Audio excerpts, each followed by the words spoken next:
Bismillahirrahmanirrahim. Wa ma yukadzibu jeung henteu ngabohongkeun. Teu aya anu ngabohongkeun bihi kana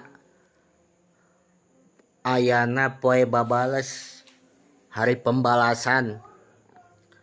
Saha ilakul mu'tadin kajaba saban-saban atawa sakur-sakur anu ngaliwat batas, asimin anu berdosa.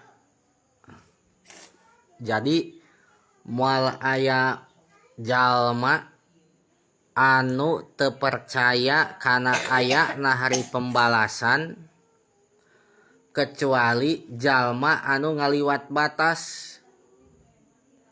Terang ngaliwat batas. Hah? Kumaha ngaliwat batas teh? Aya ieu teh batas tah. Diliwatan tah itu ngaliwat batas.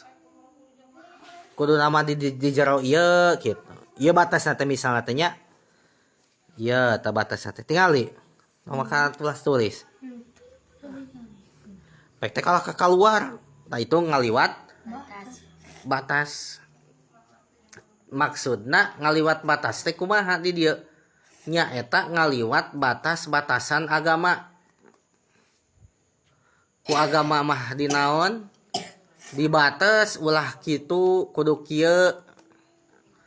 Ulah migawe anu ku agama teh kalah dipigawe anu teh. Nah itu ngaliwat naon?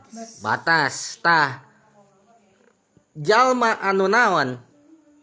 Nu teu percaya kana ayana hari pembalasan, sok pasti eta jalma teh jalma anu ngalewat batas agama.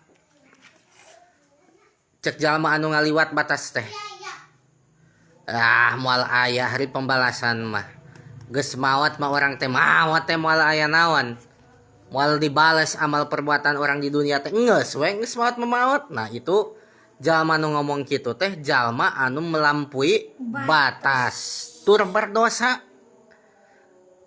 Naudzubillahi min dalik. Bahkan murtad lamun tadi na Islam muslim eta jalma teh ngayakinkeun nyareos kitu bari ngayakinkeun eueuh moal aya hari pembalasan teh geus maot mamaot teh moal dihirupkeun deui moal dibales. Maka kategorina teh jalma nu kitu teh jalma anu murtad, jalma anu kaluar tina agama Islam. Naudzubillahi min dalik.